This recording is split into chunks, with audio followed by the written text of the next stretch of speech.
ब्रिजपाल गांव में एक बड़ा ही धनी सेठ धनपत रहता था, लेकिन स्वभाव से वो बड़ा ही कंजूस था। सेठ की राशन की दुकान थी। एक दिन धनपत सेठ पास के ही गांव में किसी काम से गए थे। काम खत्म होने के बाद वो जब अपने गांव वापस आ रहे थे तो उनको बड़ी तेज भूख लगी। उस जंगल में कड़कड़ाती धूप में उन्हें कुछ भी खाने को नजर नहीं आ रहा था। तभी कुछ दूर चलने पर उन्हें आम के पेड़ पर बहुत सारे आम लगे दिखाई दिए। भूख में वो जल्दी से पेड़ पर चढ़ गए। भूखे पेट तो उनको वो ऊंचे पेड़ भी छोटे ही दिखाई दिए।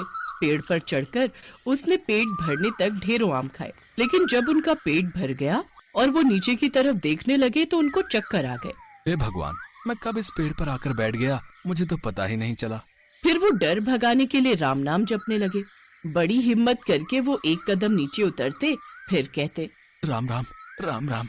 थोड़ा सा वो फिर नीचे उतरते और फिर कहते राम राम राम राम।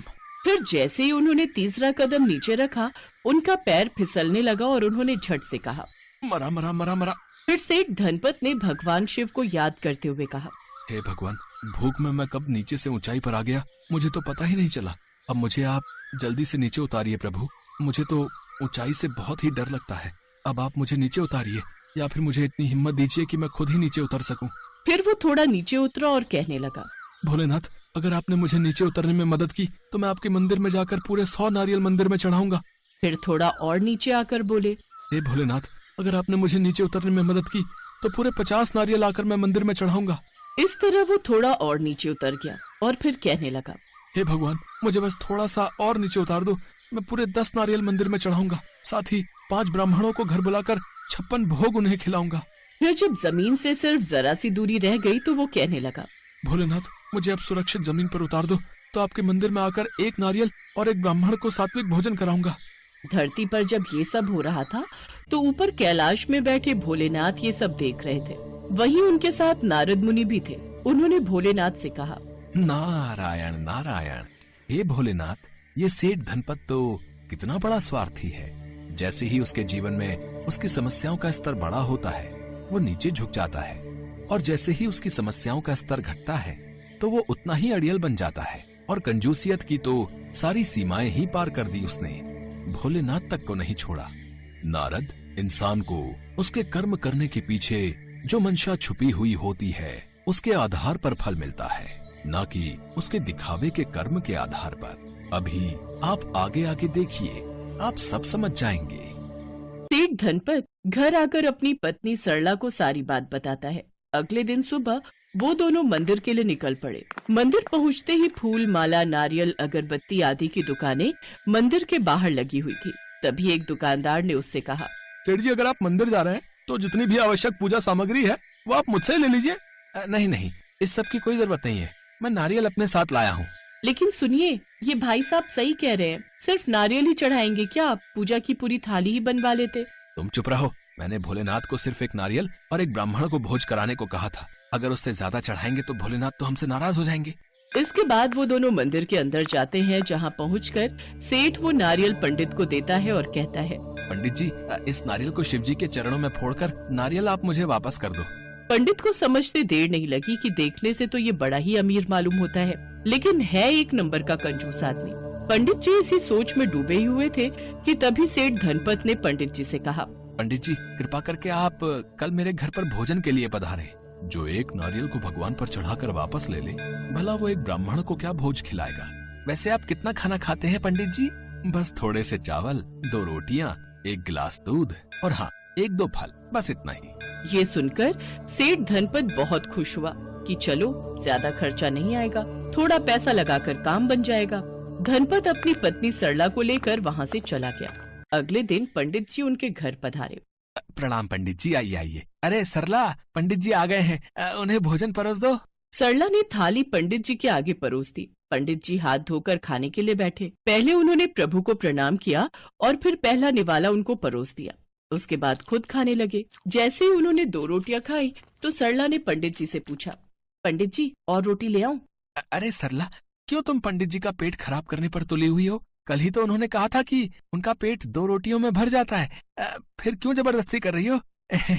बेचारे पंडित जी का और रोटी खाने का मन तो था, लेकिन धनपत की बात सुनकर वो और रोटी न ले सके। भोजन के बाद सरला सेब और केला लेकर आई और पंडित जी को खाने को दिया तो उसने पूछा, पंडित जी कुछ और फल भी लेकर आऊं? अरे नहीं नहीं सरला, ये तुम क्या कर रही हो? तुम भूल गई क्या? कल पंडित जी ने कहा था कि वो केवल 2 फल ही खाते हैं। इसके बाद सरला दूध का गिलास पंडित को देती है। दूध पीने के बाद पंडित जी उन दोनों को दुआएं देकर वहां से चले जाते हैं। हालांकि पंडित ने वहां आधा पेट ही भोजन किया था। ऊपर कैलाश में बैठकर नारद जी और भगवान शिव जी ये सब देख रहे थे। तभी नारद बोले, नारायण नारायण, हे भोलेनाथ, इस धनपत सेठ की कंजूसी की तो कोई हद नहीं है। कमाने को तो ये बहुत कमाते हैं, लेकिन वो सब सिर्फ अपनी तिजोरियों में ही जमा करके रखते हैं।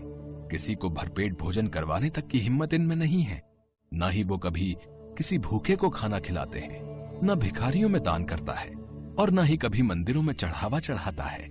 अच्छे के साथ अच्छा और बुरे के साथ बुरा होता है, ये तो मैंने सुना है।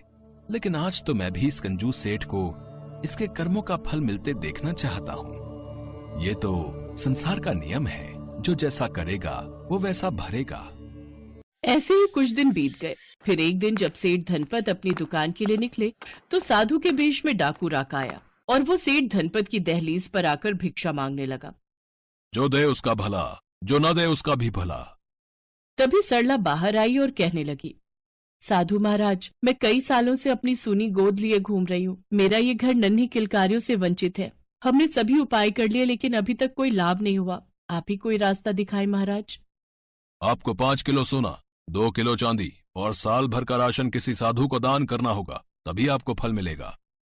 माँ बनने के सुख के लिए सरला ने अपनी तिजोरी से सोने के गहने, चांदी और ढेरों नोट एक थैले में भरकर उस साधु के सामने रख दिए। महाराज, आप एक साधु हैं और ये सभी दान आप स्वीकार कीजिए। साथ ही हमें आशीर्वाद दीजिए कि हमें एक बच्चा हो जाए।